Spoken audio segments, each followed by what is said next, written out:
vội vàng nơi nẻo đường góc phố, là anh ngoan ngôn chiều, là ước mơ bao điều, là bóng hình ai không phải là Sài Gòn.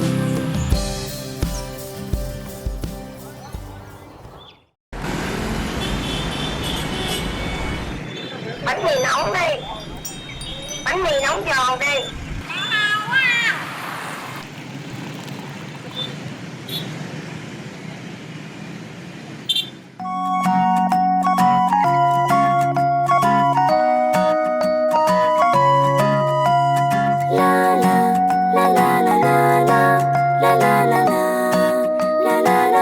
Ngày tháng trôi đi, vui buồn tôi đâu biết chi, mãi mê ganh đùa theo phù du chẳng lối thoát. Đời trôi đi mãi rồi một ngày mới thấy giấc mơ qua rồi. Ôi đời buông tênh rồi bỗng sang này khu vườn xinh đã nở hoa. Tiếng ai vui ca cho tình yêu bỗng chớp cánh. Nhìn sâu ánh mắt thật dịu dàng, đang nghe hạnh phúc như về đây. Có lúc tôi gục ngã nhìn ngày trắng hà, có lúc tôi thầm mơ sẽ hái sao trên trời. Mà nào có biết rằng hạnh phúc luôn bên mình là những điều nhỏ nhoi thường ngày mà tôi tìm mãi đã phù du. Bỗng thấy yêu đời quá, yêu ngày xanh nắng vàng, bỗng thấy yêu thời gian hạnh phúc đến nhẹ nhàng. Yêu sao những tiếng cười và những khi bên người, ngày chẳng còn lo toan mệt nhoài. Cuộc đời vì thế nên đẹp tuyệt vời. Ngày mai lại đến cần gì âu lo khó đâu, thì hít thật sâu cần chỉ câu có chuyện sau đó dần sẽ quên mau đó. Để có mấy khi cất sao phải buồn nghĩ ngợi thêm chi cứ tin vào chính mình, khó khăn cũng sẽ qua, rồi một ngày mới sẽ đến với nắng mang theo yêu thương tới đây. Hòa mình cùng trời mây, mở lòng nhận lời hay, thanh xuân ta đến chỉ một lần. Bóng xa này khu vườn xinh đã nở hoa, tiếng ai vui ca cho tình yêu bỗng chớp cánh. Nhìn sâu ánh mắt thật dịu dàng, ta nghe hạnh phúc như về đây. Có lúc tôi gục ngã nhìn ngày trôi hững hờ, có lúc tôi thầm mơ sẽ hái sao trên trời. Mà nào có biết rằng hạnh phúc luôn bên mình là những điều nhỏ nhoi thường ngày mà tôi tìm mãi nơi phù du. Bỗng thấy yêu đời quá, yêu ngày xanh nắng vàng, bỗng thấy yêu thời gian hạnh phúc đến nhẹ nhàng. Yêu sao những tiếng cười và những khi bên người, ngày chẳng còn lo toan mệt nhoài. Cuộc đời vì thế nên đẹp tuyệt vời. Có lúc lung lay loay hoay buông tay, có lúc đâu hay vận may. Có lúc tôi gục ngã nhìn ngày trôi hững hờ, có lúc tôi thầm mơ sẽ hái sao trên trời. Mà đâu có biết rằng hạnh phúc luôn bên mình là những điều nhỏ nhoi thường ngày mà tôi tìm mãi nơi phù du. Bỗng thấy yêu đời quá, yêu ngày xanh nắng vàng, bỗng thấy yêu thời gian hạnh phúc đến nhẹ nhàng. Yêu sao những tiếng cười và những khi bên người, ngày chẳng còn lo toan mệt nhoài. Cuộc đời vì thế nên đẹp tuyệt vời. Cuộc đời vì thế nên đẹp tuyệt vời. Anh muốn được phiêu bồng bềnh sau một làn gió, trở lại thành một đám nhỏ nghe được tiếng lòng trên cung đàn đó, baby. Sống qua những giấc mơ ta vừa gặp gỡ nhưng rồi lại xa, từ trò đùa trẻ thơ ngô nghê ta cứ rong chơi.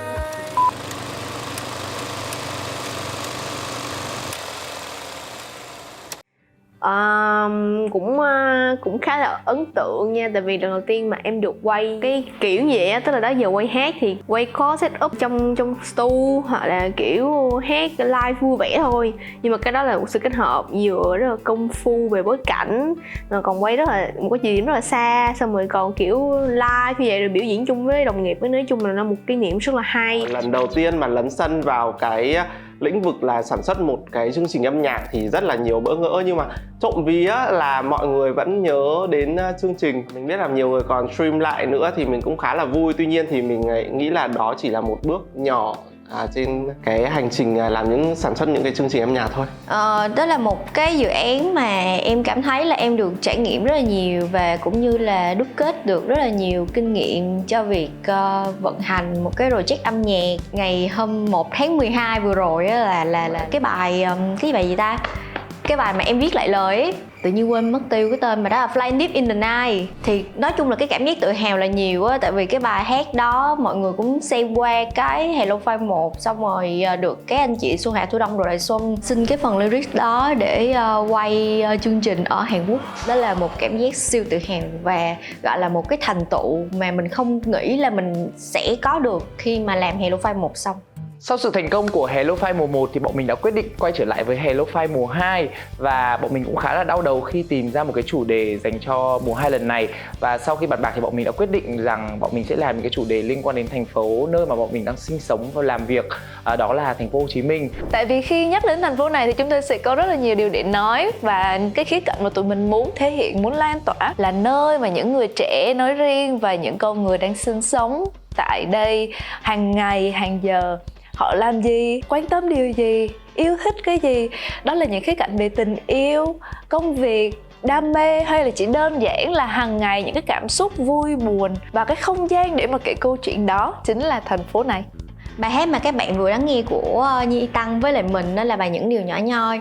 Thì qua cái thông điệp lời bài hát đã thể hiện rất là rõ ràng là trong cuộc sống thì sẽ có rất là nhiều vấn đề lo toan, nhưng mà mình hãy xem những cái điều đó nó là những cái điều thoáng qua thôi, những cái điều nhỏ nhoi thôi. Tại vì hạnh phúc á, hay là niềm vui nó vẫn sẽ ngay sau đó. Thực sự thì với cá nhân mình á, ở bất kỳ nơi đâu á, tình yêu là một cái thứ mà sẽ khiến cho con người ta lưu luyến cái nơi đó và sẽ tạo ra thật nhiều kỷ niệm ở tại cái nơi mà mình sinh sống.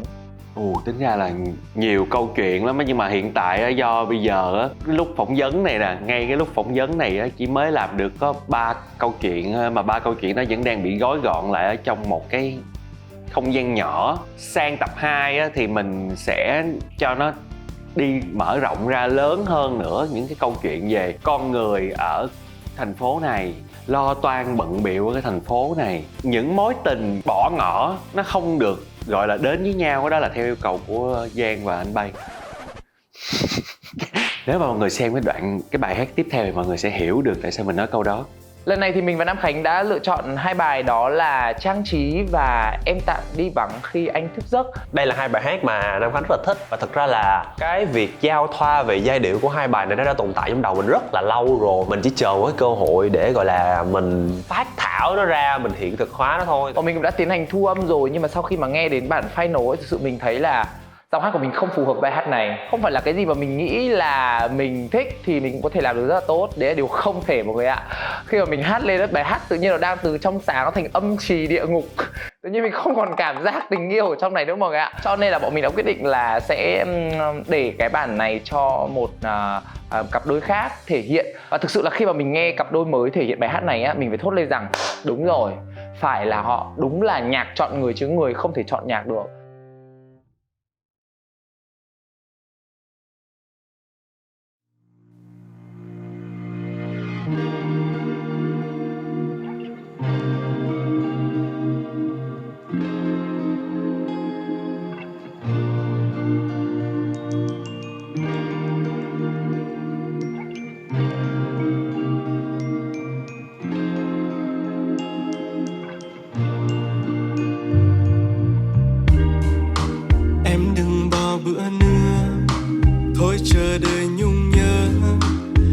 mắt gọi tên nhau, nghe tiếng anh dỗ dành. Yêu trong từng cơn mơ, xin em đừng tan vỡ. Anh chỉ tạm đi vắng khi em thức giấc thôi mà. Chỉ cần người gọi tên, màn đêm em hiền lên. Bàn chân hồng e ấm, nắp sau tấm áo vô hình. Chỉ cần người gọi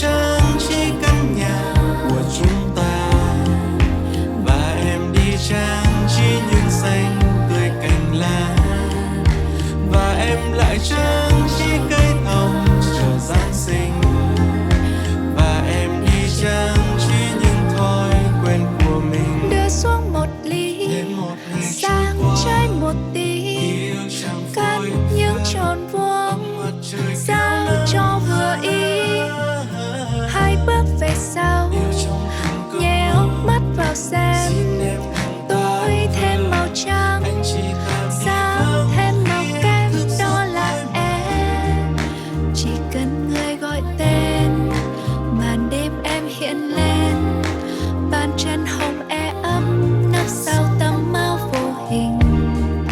Chỉ cần người gọi tên màn đêm em hiện lên.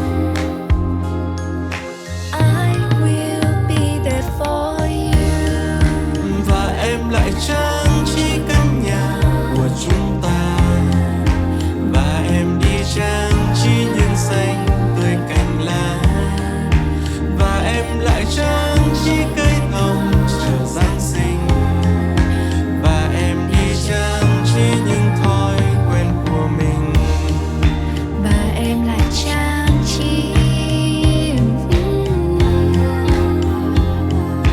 I will be there for you.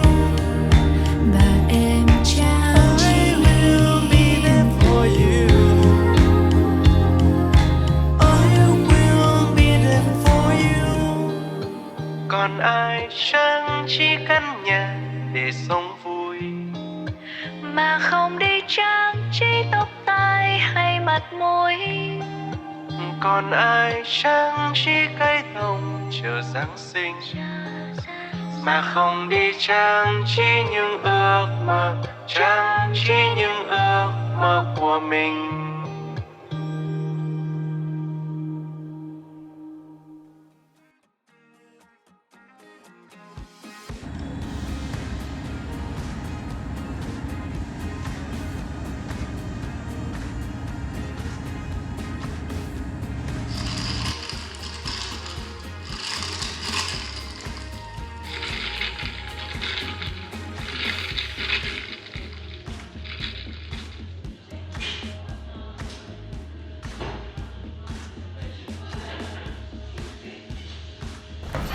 Hello anh chị có lâu không? Hello em, anh cũng mới tới thôi.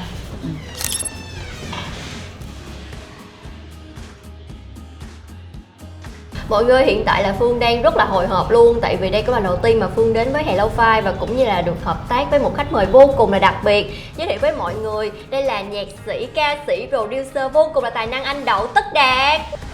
Mình là Đậu Tất Đạt, hiện đang là một singer, songwriter, producer làm việc tại thành phố Hồ Chí Minh. Thì hồi nãy là em có nghe anh chia sẻ là mình đã từng hợp tác với rất là nhiều nghệ sĩ rồi. Thì không biết là trong những lần hợp tác đó thì mình có kỷ niệm nào đáng nhớ, anh có thể chia sẻ thêm với mọi người biết được không ạ?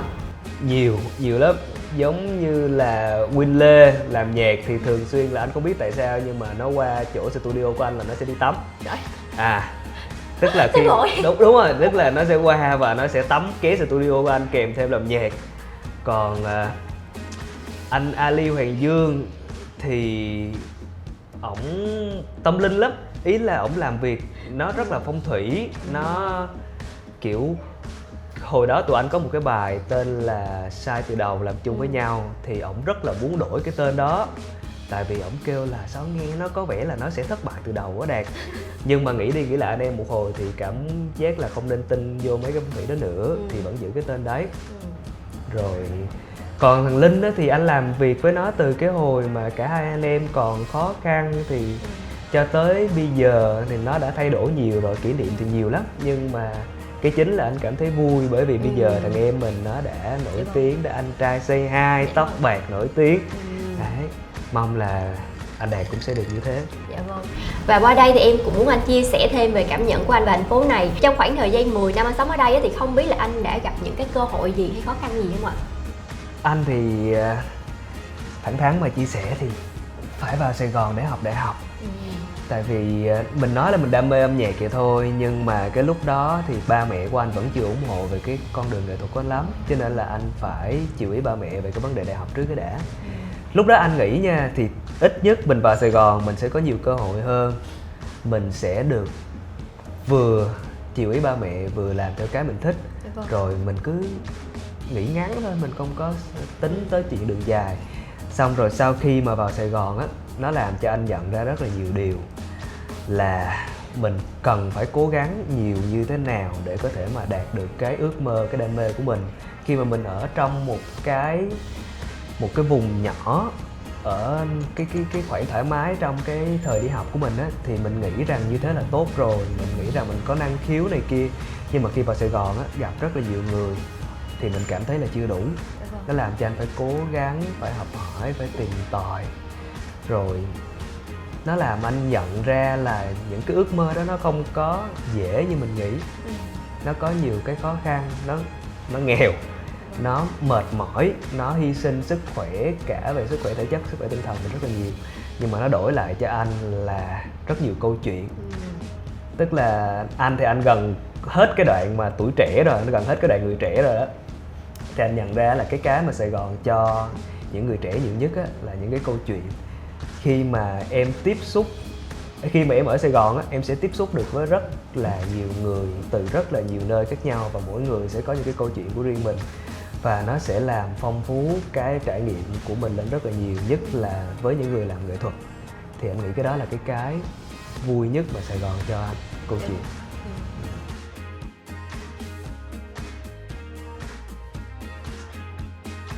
Ngày hôm nay tụi mình đến đây không chỉ để trò chuyện và uống cà phê. HelloFi là nơi mang đến cho mọi người những câu chuyện thú vị. Bên cạnh đó là những bài hát tràn đầy cảm xúc khoác lên mình một màu sắc mới. Thì không biết là anh Đạt sẽ mang đến món quà bất ngờ với chương trình HelloFi đây ta?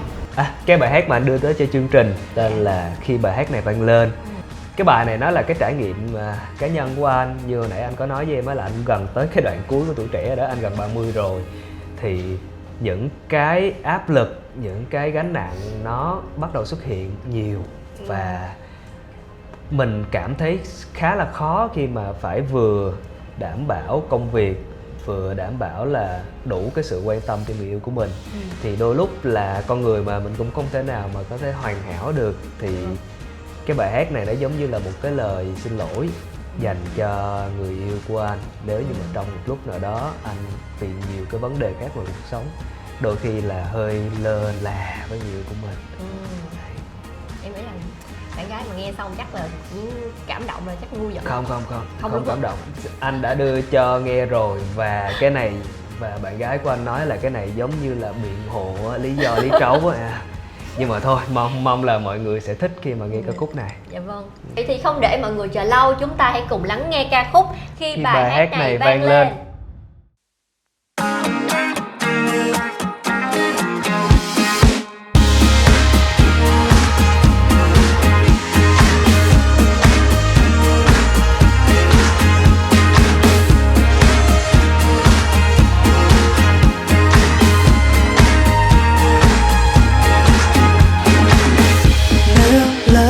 Giờ không thấy tin nhắn, chắc em sẽ lại buồn anh.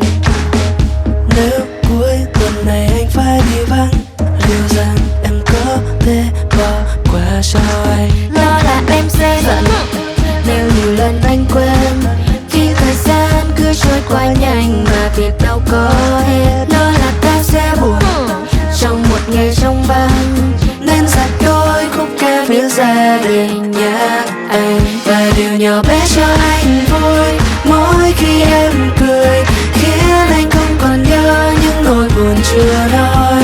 Lỡ đâu mai về sau đôi lúc anh sẽ quên, thì anh biết anh yêu em khi bài hát này vang lên.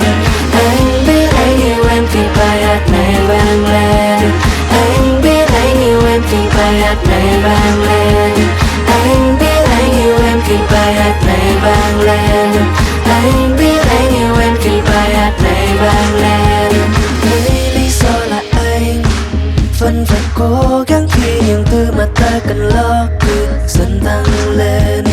Lấy lý do là anh sẽ bù đắp hết khi cuộc sống hai ta đã thôi không còn tranh vênh. Lo là em sẽ giận nếu nhiều lần anh quên, khi thời gian cứ trôi quá nhanh mà việc đâu có hết. Lo là ta sẽ buồn trong một ngày trong vắng, nên giặt đôi khúc ca viết ra để nhắc anh. Và điều nhỏ bé cho anh vui mỗi khi em cười, khiến anh không còn nhớ những nỗi buồn chưa nói. Lỡ đâu mai về sau đôi lúc anh sẽ quên, thì anh biết anh yêu em khi bài hát này vang lên. Anh biết anh yêu em khi bài hát này vang lên. Anh biết anh yêu em khi bài hát này vang lên. Anh biết anh yêu em khi bài hát này vang lên. Anh biết anh yêu em khi bài hát này vang lên. Vang lên. khi bài hát này vang lên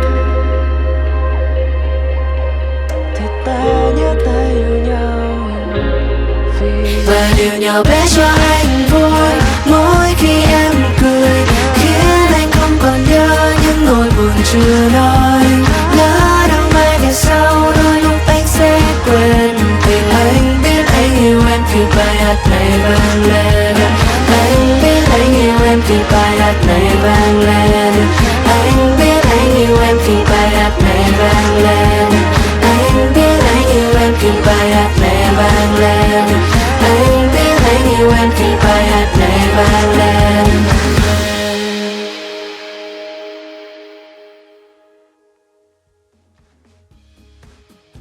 Lúc nhận được lời mời thì vui, anh cảm thấy vui bởi vì là anh lo lắng là người ta sẽ không biết là mọi người có đón nhận sản phẩm của mình hay không. Thì trước tiên là đã có S-Channel ủng hộ rồi thì cái đấy là một cái động lực rất là lớn cho đây.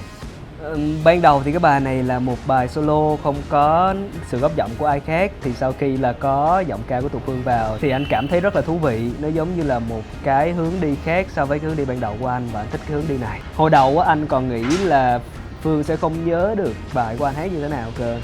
Nhưng mà khi vào phòng thu thì Phương thu trôi chảy. Cái đó làm Đạt bất ngờ và vui. Cảm ơn S-Channel và Hello Phai đã mời Đậu Tất Đạt đến để hát cho mọi người nghe ca khúc khi bài hát này vang lên. Mong rằng mọi người sẽ đón nhận ca khúc này và album của Đạt. Cảm ơn mọi người rất là nhiều.